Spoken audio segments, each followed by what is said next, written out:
Now that you're in position, let's begin with breathing. So I'm going to do this from the Seiza Japanese sit, but you should be lying on the ground, either feet up on a box, or it can be on the floor. Now the reason we're going to begin with breathing is your diaphragm descends and contracts to create a negative pressure in your chest, which is what causes air to rush into your lungs when you're breathing. But also it can descend and basically decrease the volume in your midsection and increase the pressure. So it can do both at the same time. So we're going to make sure it's working properly with breathing, and then we're going to learn how to use it for purely pressure, and then the two together.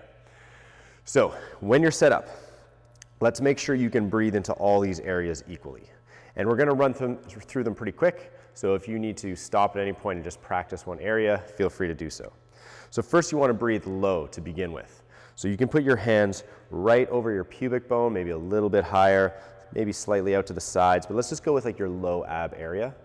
And from here, as you begin to breathe in or draw air in through your nose, that area should expand.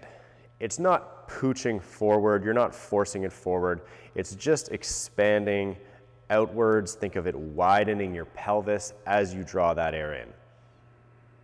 So you can stay there, do a few breath cycles, and make sure you have good expansion, unforced in this area.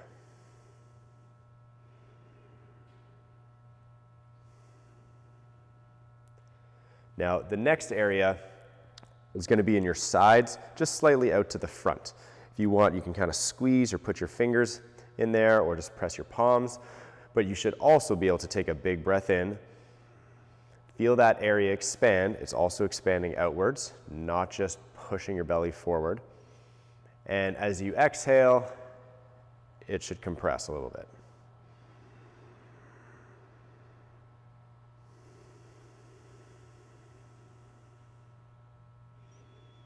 So you can spend as long as you want practicing that expansion in that area. The next is going to be still in your sides, but instead of slightly in the front, it's going to be slightly in the back. So you can grab yourself, get your thumbs below your lowest rib where it's soft, and you're going to press your thumbs into that area. Now from here, same thing.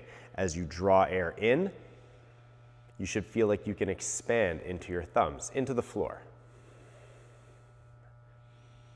Now usually the back is a trouble area, both for expansion when you breathe and creating that pressure.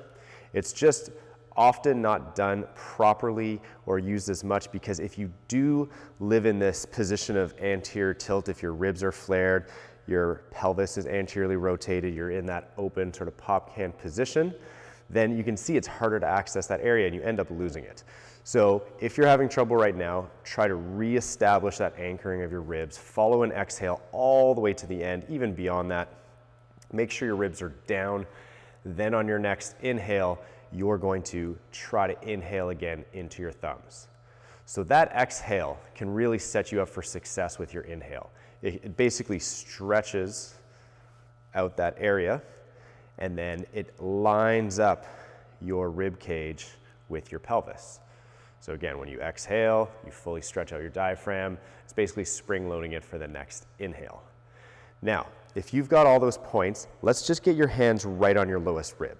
If you remember from the breath work, we know that this is where your diaphragm is and where your lungs are the biggest. We had you take a measurement there as your max inhale and exhale. So this is the area that should be moving the most overall. So let's make sure that it is. Let's take a big breath in. See that all those areas expand out. And then as you exhale, they're going to come together. So do a few breath cycles there and see how much good unforced expansion you can get and see how equal or evenly distributed it is all around.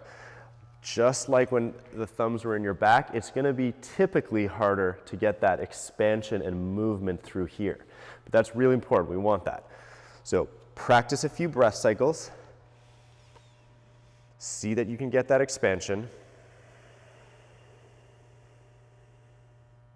And if you're having trouble, you're going to just make sure that you've got that repositioning or that position from your head all the way down. So if this is where you're having trouble, believe it or not, this is where you start with core work, is making sure even in the right position you've got good 360 degrees expansion, and this can also serve as a good warm-up or a primer before your core work.